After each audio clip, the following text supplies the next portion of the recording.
The electrician's voice dropped so low I almost couldn't hear him over the rain hitting the kitchen window.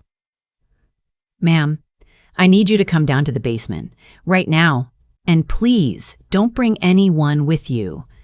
I stood in the middle of my living room, still holding a dish towel, my heart suddenly somewhere in my throat. Marcus had been down there for 40 minutes, supposedly fixing the circuit breaker that had been tripping every time I ran the dryer. My sister had been sitting at my kitchen table 10 feet away, eating the sandwich I'd made her. I turned toward the basement door and then back at her, and something in my expression must have shifted because she put her fork down. "Everything okay?" she asked. "Fine," I said. "Just a wiring thing." I don't know why I lied. I didn't know anything yet. But something in Marcus's voice had told me not to say a word to anyone until I saw what he'd found. I'd been a widow for 11 months. My husband had died in February, 2 days after our 6th wedding anniversary, from what the hospital called acute cardiac arrest. He was 38 years old. He ran 5 miles every other morning. He didn't smoke, barely drank, ate the same grilled chicken and brown rice 4 nights a week because he said it kept him focused.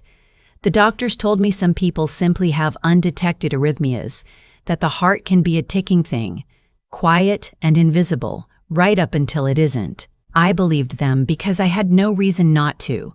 My husband's name was Daniel. He was a civil engineer who had built a small consulting firm over 12 years with his college roommate, a man I had known almost as long as I had known Daniel himself. His name was Philip, and at the funeral he had held my hand at the graveside and told me that Daniel was the best man he had ever known, and that the firm would take care of me, that Daniel had made sure of that I didn't need to worry about anything financial. I had thanked him and believed that too. Philip had been Daniel's partner in every real sense. They had gone to Virginia Tech together, started the firm together in a 2-room office in Raleigh, built it into something that employed 23 people and held contracts with 3 county governments. When Daniel died, the partnership agreement gave Philip operational control while the estate was being settled. I had signed the paperwork without reading all of it because my attorney at the time, a semi-retired man my father-in-law had recommended, told me it was standard. For 11 months, I had been receiving a monthly distribution from the firm's profits, the amount specified in the partnership agreement, and I had been focused on surviving, on getting out of bed, on answering emails, on learning how to be a person again, without the person I had built my person around. I had not been paying close attention to the numbers. The basement stairs were narrow and steep. I went down them slowly, one hand on the railing, and found Marcus standing in the far corner behind the utility shelving unit my husband had built himself the summer before last. He'd pulled the shelving about 2 feet from the wall. Behind it, where the drywall met the concrete foundation, there was a seam, a cut, a rectangle approximately 2 feet wide and 3 feet tall, the edges finished with a thin strip of wood trim that, from any normal angle, would look like part of the wall's baseboard. A small panel door. Marcus was holding a flashlight, but not shining it anywhere. He was just standing there, waiting for me. "It wasn't in the electrical plan," he said quietly. "The previous work order showed a junction box in this corner. When I moved the shelving to access it, I found this. I almost missed it. The trim matches perfectly." He stepped aside. I crouched down and pulled the small recessed handle. The panel swung outward on silent hinges. Inside was a metal fireproof box, the kind you can buy at any hardware store for storing documents. Next to it, a manila envelope sealed with packing tape. And underneath both, a single folded piece of paper with my name written on the outside in my husband's handwriting. My hands had started shaking before I touched any of it. I looked up at Marcus. "I'll wait upstairs," he said. "Take all the time you need." I sat on the cold concrete floor behind the utility shelving, in the corner my husband had built a hidden panel into, without ever saying a word to me, and I opened the folded piece of paper first. It said, "If you're reading this, I wasn't able to tell you in time. Start with the envelope. Don't contact Philip before you talk to a lawyer. I'm sorry I didn't find this sooner. I love you more than I ever said out loud." I read it 4 times, then I opened the envelope. The documents inside were organized in a way that told me my husband had been careful and methodical, which was exactly who he was. There were printed bank statements, not our personal accounts, but the firm's operating accounts, going back 3 years. There were wire transfer records. There were copies of 2 contracts with Raleigh-Durham municipal vendors, and beside each contract, a separate sheet where Daniel had handwritten the actual bid amount and the invoiced amount. The difference between those 2 numbers, on contract after contract, totaled just over $400,000. There was a folder of emails Daniel had printed. They were between Philip and a company called Meridian Site Solutions, a company I had never heard of. I would later learn that Meridian Site Solutions had been incorporated in Delaware 18 months earlier. Its sole registered agent was Philip's girlfriend, a woman named Cassandra who I had met at 4 or 5 firm holiday parties and always found pleasant and warm. Meridian was a shell. It existed on paper to receive payments from the firm, payments coded in the firm's accounting software as legitimate subcontractor costs. The work Meridian supposedly performed did not exist. Philip had been stealing from the firm for at least 3 years. And because the firm was a partnership and Daniel was Daniel, trusting, hardworking, focused on the engineering and not the back-end financials, Philip had controlled the bookkeeping. There was one more item in the envelope. A printed email chain between Daniel and a forensic accountant in Durham, dated January 3 weeks before Daniel died. Daniel had apparently found an initial discrepancy, hired the accountant quietly, and received a preliminary report identifying the Meridian payments as suspicious. The final email in the chain was from Daniel to the accountant. "I have everything I need. I'm meeting with legal counsel on February 12th. Daniel died on February 10th. I sat in that basement for a long time. When I came upstairs, my sister was still at the table. She looked at my face and immediately stood up. "What happened?" "Nothing," I said. "A wiring issue. Marcus is going to come back next week." I smiled in a way that I hoped looked real. "Do you want more coffee?" She stayed another hour. I made conversation about her kids' soccer schedules and a television show we both watched, and inside I was somewhere entirely different, sitting with the weight of what was in that metal box, trying to decide what to do with it before I said a single word to a single person. Because here's what I understood by the time I climbed those basement stairs. Philip had been at Daniel's funeral. Philip had held my hand. For 11 months, Philip had been calling me every few weeks to check in, asking how I was settling into widowhood, sending a poinsettia at Christmas and a fruit basket on what would have been our 7th anniversary, because he said Daniel would have wanted him to look after me. And every single month, Philip had been depositing my distribution payment into my account like a good and faithful steward.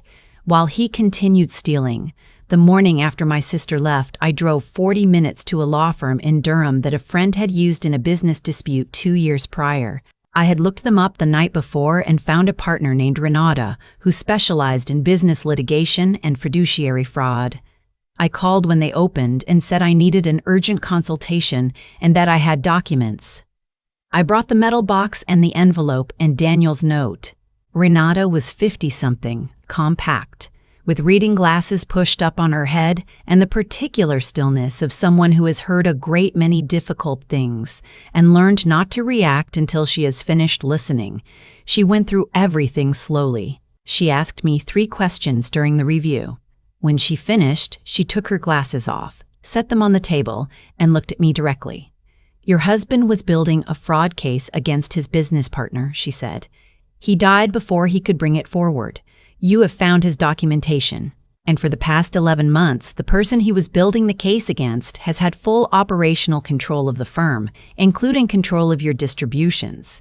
"Yes," I said. "Has Philip made any attempt to alter the partnership structure since Daniel's death?" I told her I wasn't sure. I told her about the paperwork I had signed, the documents my first attorney had called standard. Renata's expression didn't change, but something in her eyes did. "I'd like to review what you signed," she said, "before we do anything else." What I had signed, as it turned out, was not entirely standard. There was a clause, buried in the 3rd addendum, that allowed Philip to reclassify certain firm assets as operational capital after a partner's death, pending estate settlement. My semi-retired attorney had apparently either not noticed it or not understood its implication. What it meant in practice was that Philip had quietly moved a significant portion of the firm's physical assets, equipment, vehicle fleet, the office building, into a separate LLC he controlled, using the reclassification clause as cover. He had been preparing an exit strategy. If I had not found that basement panel, if Marcus had not moved the shelving to access a junction box, Philip would have eventually presented me with a firm that existed only on paper with nothing left to distribute, and I would have had no documentation and no leverage. Daniel had known Philip might try something like this if cornered. That was why the note said not to contact Philip before speaking to a lawyer. Renata told me what we were going to do. We were not going to contact Philip yet. We were not going to signal anything. We were going to obtain the firm's complete financial records through a formal discovery request, cross-reference them against Daniel's documentation, and file a civil complaint for breach of fiduciary duty, fraud, and conversion. Simultaneously, she was going to refer the evidence to the state attorney's office for potential criminal charges. "This is going to take time," she told me at the end of that first meeting.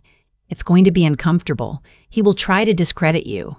He may claim the documents are fabricated or that Daniel misunderstood what he found." "I know," I said. "You need to continue behaving normally. Answer his check-in calls. Be pleasant. Do not give him any reason to accelerate his exit timeline." For 6 weeks, I did exactly that. Philip called twice. I told him I was doing better. I mentioned that I was thinking about taking a trip. I asked after Cassandra. I was so composed, so warm, that I scared myself a little. 3 things happened during those 6 weeks that Philip did not know about. The forensic accountant Daniel had hired was still in Durham. I contacted him, explained who I was, and he agreed to cooperate fully. He had retained copies of his preliminary report and all the source data. When Renata's team requested the firm's complete financial records, the forensic accountant's documentation provided an independent baseline that Philip could not claim had been altered. The Delaware Corporate Registry confirmed that Cassandra was the sole registered agent of Meridian Site Solutions. When investigators began looking at Meridian's bank account, they found that approximately $310,000 of the $400,000 had been transferred to a joint account Philip and Cassandra shared. And a private investigator Renata retained found that Philip had, in the 5 weeks since my meeting with her, made 2 trips to Charlotte for meetings at a commercial real estate brokerage. He was trying to sell the office building that he had moved into his LLC, the building that had been a firm asset, partially owned by Daniel's estate and therefore partially mine. The complaint was filed on a Tuesday morning. Philip was served at the office that afternoon. He called me that evening. I let it go to voicemail. He said there had been a terrible misunderstanding and that he wanted to sit down and talk, and that this was the last thing Daniel would have wanted. He said it twice. The last thing Daniel would have wanted. His voice was steady, but his pacing was off. The pauses in the wrong places, the warmth slightly too deliberate. I listened to the voicemail once, and then I saved it and forwarded it to Renata. I want to tell you that what followed was swift and clean. It wasn't. It took 14 months from the day Marcus moved the shelving unit to the day we reached a settlement. During those 14 months, Philip's attorneys filed 3 motions to dismiss, all denied. They argued that Daniel's documents were hearsay. They argued that the Meridian payments were legitimate business expenses. They produced a retroactive service agreement between Meridian and the firm that had not existed in the original financial records, a document that Renata's team was able to demonstrate had been created after the complaint was filed. Because the metadata in the file properties showed a creation date of 3 weeks after service, fabricating evidence in an active civil case has consequences. That particular development was what pushed the state attorney's office to move forward with criminal charges. Philip was charged with wire fraud, breach of fiduciary duty, and obstruction. Cassandra was charged as a co-conspirator. As part of the eventual resolution, Philip agreed to a civil settlement of $470,000, the original amount plus interest and legal fees, and surrendered operational control of the firm. He received a suspended sentence on the criminal charges in exchange for full restitution, which I will tell you is the part that sits uneasily with me, because I think if the roles had been reversed, if I had stolen $400,000 from my best friend and then fabricated documents to cover it up, I do not believe I would have received a suspended sentence. But the firm was restored. The assets Philip had moved into his LLC were returned. The building did not sell. The the hardest part of those 14 months was not the legal process. It was learning to hold two things at the same time: grief for Daniel and fury on his behalf. He had spent the last weeks of his life uncovering this, carefully and quietly, building a case the way he built everything, methodically without cutting corners, with every detail documented. He had written my name on a piece of paper and hidden it in a wall because he knew there was a chance he might not get to finish what he started. He had thought about what I would need. He had known me well enough to know I would find it eventually, would not let the house sit forever, would eventually call someone to fix the dryer circuit. He had trusted me with the ending of something he couldn't finish. In the settlement meeting, Philip looked at the table the entire time. He did not look at me once. I had thought I would want to say something, had rehearsed a version of it in my head during the long months of waiting. When the moment came, I found I didn't want to give him any more of my attention than I already had. I signed the documents, shook Renata's hand, and walked out into the parking lot where it was a bright, cold afternoon in March. I sat in my car for a few minutes before I started it. I thought about Daniel writing my name on a piece of paper in his careful handwriting, folding it, sealing it inside a fireproof box, sliding it behind a false wall he had built himself. I thought about the fact that he had never mentioned it, that he had never wanted me to need it, that he had hoped, probably, that he would be able to handle it himself, and I would never have to know how close we had come to losing everything to the man who had delivered a eulogy at his funeral. The distribution payments resumed 6 weeks after the settlement. The new operational partner is a structural engineer named Diane who had been with the firm for 8 years and who, I later learned, had quietly told Daniel 2 years before he died that she had noticed the Meridian invoices looked unusual. He had told her to give him a little time to look into it. I had the shelving unit removed from the basement and the panel sealed. I kept the metal box. I kept Daniel's note.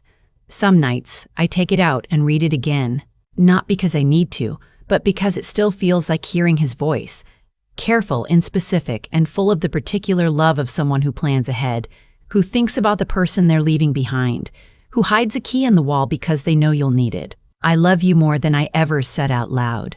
I believe him. I believed him then, and I believe him now, and I think that is the thing I will carry longest. Not the fraud, not the settlement, not the 14 months in a lawyer's conference room. Just that one sentence in his handwriting waiting for me in the wall.